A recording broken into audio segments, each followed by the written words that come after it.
Good afternoon, everybody. Today is Friday. It's the 21st of June, 2013, and this is Brian Shannon speaking from alphatrends.net. Let's take a look at the numbers here for the week. The S&P 500 lost 2.5%. They did pay a dividend, so it was actually a little bit better than that, and today those numbers aren't correct because of the dividend. However, I'm just going off the raw closing numbers, so keep that in mind. But the NASDAQ lost 2.5%. Semiconductors about the same.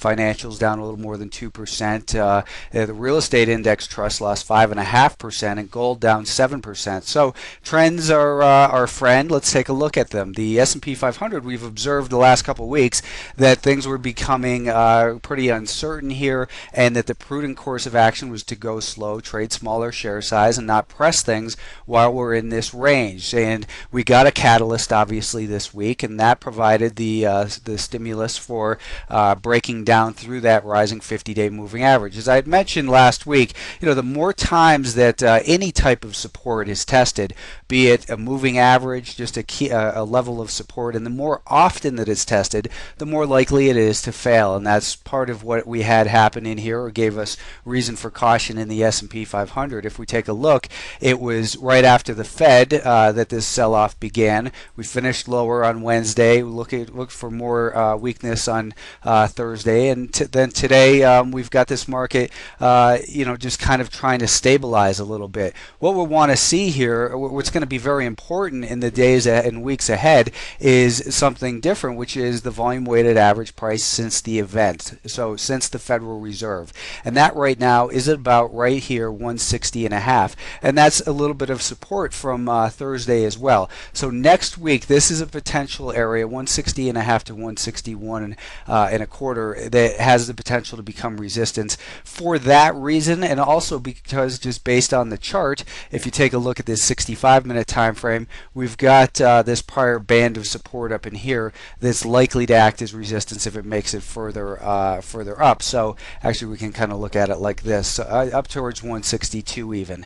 And it would be good to see, it would be a good scenario to see some further strength that finds weakness, that resistance in this area, and then I think that a deeper pullback is possible and probable. We did see that the rising 100-day moving average was tested here, and also the trend line from last year's lows was tested and held. So these, the market did come into some key levels here today, but really uninspirational as far as any bounce attempt goes. By the way, if you're having trouble with the audio, I bought a new microphone online that should be coming next week. So for those people who find it difficult to listen to the up and down, which really only seems to occur on YouTube, I've got a new microphone coming that's supposed to be really kick-ass.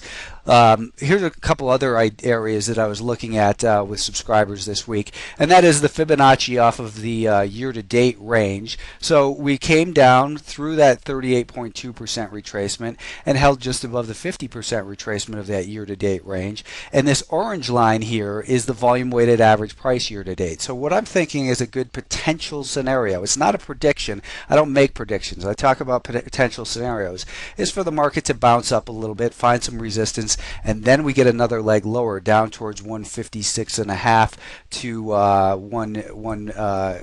so 156.59 is the VWAP. So about 156.5 to 157, and that would be also, if you recall, I had posted on StockTwits this chart of the measured move the other day, which give us a projected target down to about 157, and here we are just slightly above that. So we want to be aware of what the potential scenarios are. We don't want to make predictions. Last night, for instance, for subscribers, I did this post about potential bullish scenarios for today, saying the trend's lower, but here are 4 potential reversal scenarios for the S&P 500, and that it's not meant as a prediction. These are ideas of what could happen. So if we had a gap up, pull back was one, and I outlined how it might happen if we gapped up, and this is the one that actually came very close today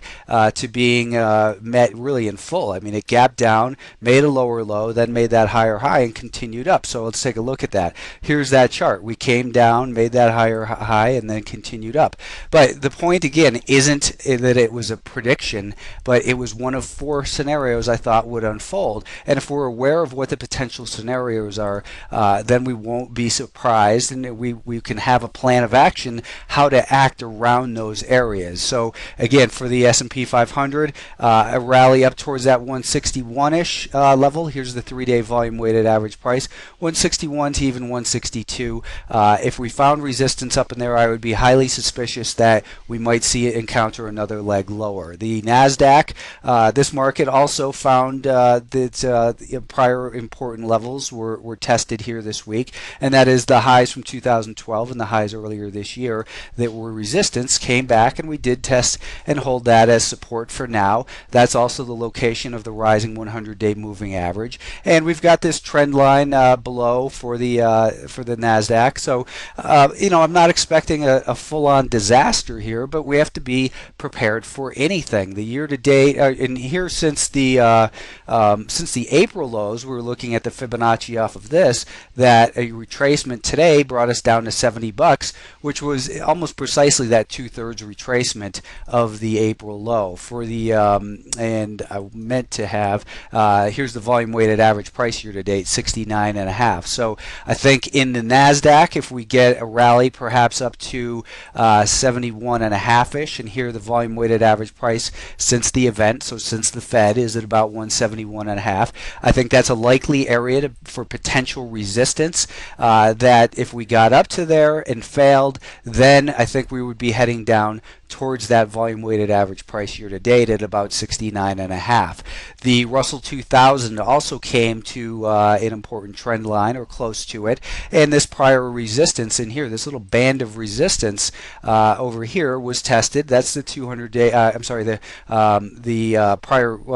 prior band of resistance. We spoke about this last week as well, and here on the 30-minute time frame, we saw the gap lower, of course, that occurred on Thursday. So since the Fed, we have a volume weighted average price of about 96.5, 96.70, and this is a potential. This what had been our prior band of support now has the potential to become resistance, and then we could see a further pullback from there. In this case, a 50% retracement of the year-to-date volume weighted average price would bring us down. I'm sorry, the 50% retracement of the year-to-date range would bring us down towards the year-to-date volume weighted average price at about 93.30. So these are potential scenarios. There is a lot of danger in this market. We've seen some damage done, and if the market can heal itself here, then great, we'll start to get more bullish again. But it's right now telling us that we have price breakdown, and we have to be aware of that. The semiconductors rather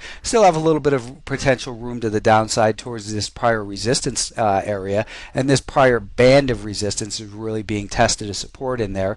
As we know, we did see a breakdown through the 50-day moving average. We came close to the 50% retracement of the April lows, and what we want to actually look at in here is the year-to-date range. So we have a 38.2% retracement, almost perfectly hit on today.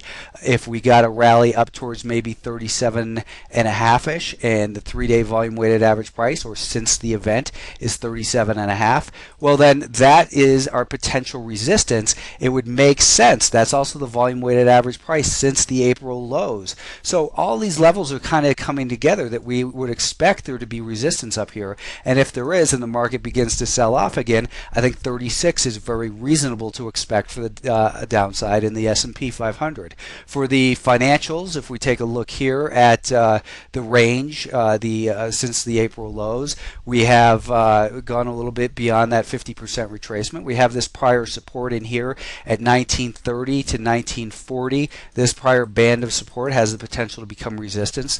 3-day volume weighted average price in right at about that area as well. So if we get a bounce up towards that level, that is up towards 1940-ish, then we have the decline. Well, we have 5-day moving averages declining in all of these markets. We have the volume weighted average price since that last bounce to potentially act as resistance, and prior support acting as resistance. So it seems likely that we could bounce up towards that 1940-ish level and then begin another leg lower, which in this case might bring us down to first target would be probably about 1875, but we have the year-to-date volume weighted average price of 1850. So the theme in all of these markets is we got some damage done. It seems like we're trying to hold some support, and if we see the market next week rally up a little bit and then find resistance near the declining 5-day moving averages, near the volume weighted average price since the event, and that number is going to change to a 4-day volume weighted average price on Monday, then you should be on the lookout for short opportunities, because in the case of the S&P 500, it means to me that I think we could see the S&P 500 head down towards that 156.5-ish level. Let's talk about Apple for a minute. Apple is clearly still having its problems. No surprise there. This is something that, a lot of people were talking about the inverted head and shoulders pattern, but you simply can't buy you want to anticipate all potential scenarios, but wait for price confirmation before you actually participate. It was a weak rally over here. The last couple of weeks we've been bearish on this, talking about the fact that it's below a declining 5-day moving average, and it dropped below this prior important support level right at that 5-day moving average, and I was looking for at least a retest of 420. I think it would be good for Apple to continue down towards 400 or so. Again, if they don't scare you out of this stock, they will likely wear you out as the volatility constricts and these more of these rallies fail to hold. This week we had a real powerful downtrend in gold. It shouldn't be a surprise there. We've been talking about this one and talking about this 130 being given up, that it would likely lead to further continuation. I thought down towards the 50% retracement of the 2008 lows was reasonable, but this bigger stage 2 uptrend, stage 3 distribution, and stage 4 decline, the sellers have been in control since this time of the long-term trend. I don't see that reversing for quite some time. There was no evidence at all of a bottom in gold. People are going to continue to try to convince you that it should be bought, but it's in a downtrend. It's guilty till proven innocent, just like any other downtrend. So stay away from gold on the long side unless you're looking for 2 to 3 day bounces. But even then, you have to be in it to really participate. So for today, it was up $1.45, but it was all gapped, and then nothing happened in there. I think gold is a terrible vehicle to trade, and anyways, let's take a look also at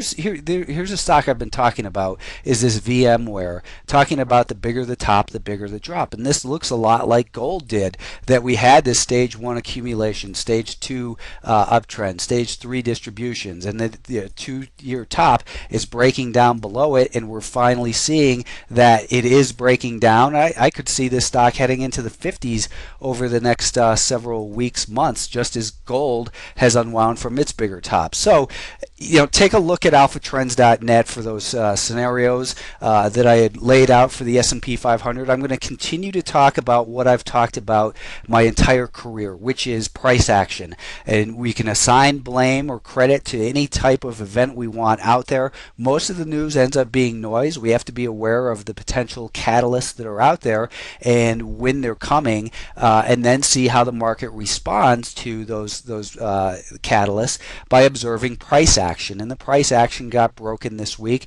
So right now in the intermediate term with a declining 5-day moving average, we're guilty till proven innocent in all the equity indexes.